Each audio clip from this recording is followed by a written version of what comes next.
कुरुवंश की उत्पत्ति। पुराणों के अनुसार ब्रह्मा जी से अत्रि, अत्रि से चंद्रमा, चंद्रमा से बुध और बुध से इलानंदन पुरूरवा का जन्म हुआ। पुरूरवा से आयु, आयु से राजा नहुष और नहुष से ययाति उत्पन्न हुए। ययाति से पुरु हुए। पुरु के वंश में भरत और भरत के कुल में राजा कुरु हुए। कुरु के वंश में शांतनु का जन्म हुआ। शांतनु से गंगानंदन भीष्म उत्पन्न हुए। उनके दो छोटे भाई और थे चित्रांगद और विचित्रवीर्य। ये शांतनु से सत्यवती के गर्भ से उत्पन्न हुए थे। शांतनु के स्वर्गलोक चले जाने पर भीष्म ने अविवाहित रहकर अपने भाई विचित्रवीर्य के राज्य का पालन किया। भीष्म महाभारत के प्रमुख पात्रों में से एक हैं। ये महाराजा शांतनु के पुत्र थे। अपने पिता को दिए गए वचन के कारण इन्होंने आजीवन ब्रह्मचर्य का व्रत लिया था। इन्हें इच्छा मृत्यु का वरदान प्राप्त था। एक बार हस्तिनापुर नरेश दुष्यंत आखेट खेलने वन में गए। जिस वन में वे शिकार के लिए गए थे उसी वन में कव ऋषि का आश्रम था। कव ऋषि के दर्शन करने के लिए महाराज दुष्यंत उनके आश्रम पहुंच गए। पुकार लगाने पर एक अति लावण्यमयी कन्या ने आश्रम से निकलकर कहा, हे राजन, महर्षि तो तीर्थ यात्रा पर गए हैं, किंतु आपका इस आश्रम में स्वागत है। उस कन्या को देखकर महाराज दुष्यंत ने पूछा, बालिके आप कौन हैं? बालिका ने कहा, मेरा नाम शकुंतला है और मैं कव ऋषि की पुत्री हूँ। उस कन्या की बात सुनकर महाराज दुष्यंत आश्चर्यचकित होकर बोले, महर्षि तो आजन्म ब्रह्मचारी है, फिर आप उनकी पुत्री कैसे ही? उनके इस प्रश्न के उत्तर में शकुंतला ने कहा, वास्तव में मेरे माता पिता मेनका और विश्वामित्र हैं। मेरी माता ने मेरे जन्म होते ही मुझे वन में छोड़ दिया था, जहाँ पर शकुंत नामक पक्षी ने मेरी रक्षा की, इसीलिए मेरा नाम शकुंतला पड़ा। उसके बाद कव ऋषि की दृष्टि मुझ पर पड़ी और वे मुझे अपने आश्रम में ले आए। उन्होंने ही मेरा भरण पोषण किया। जन्म देने वाला, पोषण करने वाला तथा अन्न देने वाला, ये तीनों ही पिता कहे जाते हैं। इस प्रकार कव ऋषि मेरे पिता हुए। शकुंतला के वचनों को सुनकर महाराज दुष्यंत ने कहा, शकुंतले, तुम क्षत्रिय कन्या हो। यदि तुम्हें किसी प्रकार की आपत्ति न हो तो मैं तुमसे विवाह करना चाहता हूँ। शकुंतला भी महाराज दुष्यंत पर मोहित हो चुकी थी, अतः उसने अपनी स्वीकृति प्रदान कर दी।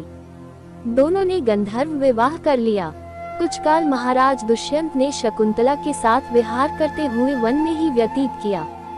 फिर एक दिन वे शकुंतला से बोले, प्रियतम, मुझे अब अपना राजकार्य देखने के लिए हस्तिनापुर प्रस्थान करना होगा। महर्षि कव के तीर्थ यात्रा से लौट आने पर मैं तुम्हें यहाँ से विदा कराकर अपने राजभवन में ले जाऊंगा। इतना कहकर महाराज ने शकुंतला को अपने प्रेम के प्रतीक के रूप में अपनी स्वर्ण मुद्रिका दी और हस्तिनापुर चले गए। एक दिन उसके आश्रम में दुर्वासा ऋषि पधारे। महाराज दुष्यंत के विरह में लीन होने के कारण शकुंतला को उनके आगमन का ज्ञान भी नहीं हुआ और उसने दुर्वासा ऋषि का यथोचित स्वागत सत्कार नहीं किया। दुर्वासा ऋषि ने इसे अपना अपमान समझा और क्रोधित होकर बोले, बालिके, मैं तुझे शाप देता हूँ कि जिस किसी के ध्यान में लीन होकर तूने मेरा निरादर किया है वह तुझे भूल जाएगा। दुर्वासा ऋषि के शाप को सुनकर शकुंतला का ध्यान टूटा और वह उनके चरणों में गिरकर क्षमा प्रार्थना करने लगी। शकुंतला की क्षमा प्रार्थना से द्रवित होकर दुर्वासा ऋषि ने कहा, अच्छा, यदि तेरे पास उसका कोई प्रेम चिन्ह होगा तो उस चिन्ह को देख, उसे तेरी स्मृति हो आएगी। महाराज दुष्यंत से विवाह से शकुंतला गर्भवती हो गई थी। कुछ काल पश्चात कव ऋषि तीर्थ यात्रा से लौटे तब शकुंतला ने उन्हें महाराज दुष्यंत के साथ अपने गंधर्व विवाह के विषय में बताया। इस पर महर्षि कव ने कहा, पुत्री, विवाहित कन्या का पिता के घर में रहना उचित नहीं है।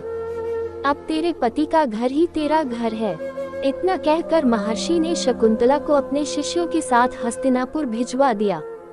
मार्ग में एक सरोवर में आचमन करते समय महाराज दुष्यंत की दी हुई शकुंतला की अंगूठी, जो कि प्रेम चिन्ह थी, सरोवर में ही गिर गई। उस अंगूठी को एक मछली निगल गई।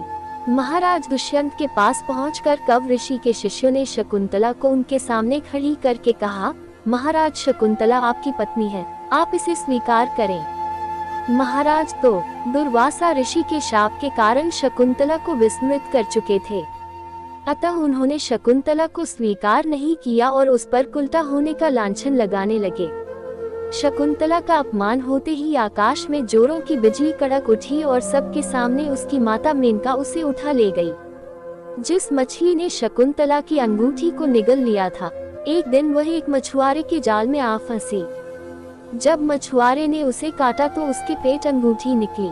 मछुआरे ने उस अंगूठी को महाराज दुष्यंत के पास भेंट के रूप में भेज दिया।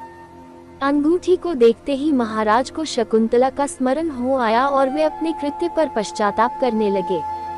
महाराज ने शकुंतला को बहुत ढूंढवाया किंतु उसका पता नहीं चला। कुछ दिनों के बाद देवराज इंद्र के निमंत्रण पाकर देवासुर संग्राम में उनकी सहायता करने के लिए महाराज दुष्यंत इंद्र की नगरी अमरावती गए। संग्राम में विजय प्राप्त करने के पश्चात जब वे आकाश मार्ग से हस्तिनापुर लौट रहे थे तो मार्ग में उन्हें कश्यप ऋषि का आश्रम दृष्टिगत हुआ। उनके दर्शनों के लिए वे वहां रुक गए। आश्रम में एक सुंदर बालक एक भयंकर सिंह के साथ खेल रहा था। मेनका ने शकुंतला को कश्यप ऋषि के पास लाकर छोड़ा था तथा वह बालक शकुंतला का ही पुत्र था। उस बालक को देखकर महाराज के हृदय में प्रेम की भावना उमड़ पड़ी। वे उसे गोद में उठाने के लिए आगे बढ़े तो शकुंतला की सखी चिल्ला उठी, हे भद्र पुरुष, आप इस बालक को न छुए अन्यथा उसकी भुजा में बंधा काला डोरा सांप बनकर आपको डस लेगा।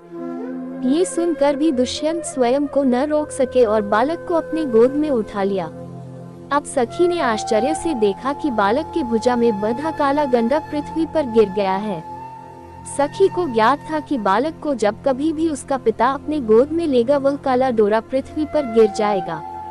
सखी ने प्रसन्न होकर समस्त वृतांत शकुंतला को सुनाया।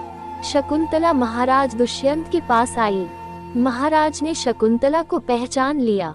उन्होंने अपने कृत्य के लिए शकुंतला से क्षमा प्रार्थना किया और कश्यप ऋषि की आज्ञा लेकर उसे अपने पुत्र सहित अपने साथ हस्तिनापुर ले आए। महाराज दुष्यंत और शकुंतला के उस पुत्र का नाम भरत था। बाद में वे भरत महान प्रतापी सम्राट बने और उन्हीं के नाम पर हमारे देश का नाम भारतवर्ष हुआ।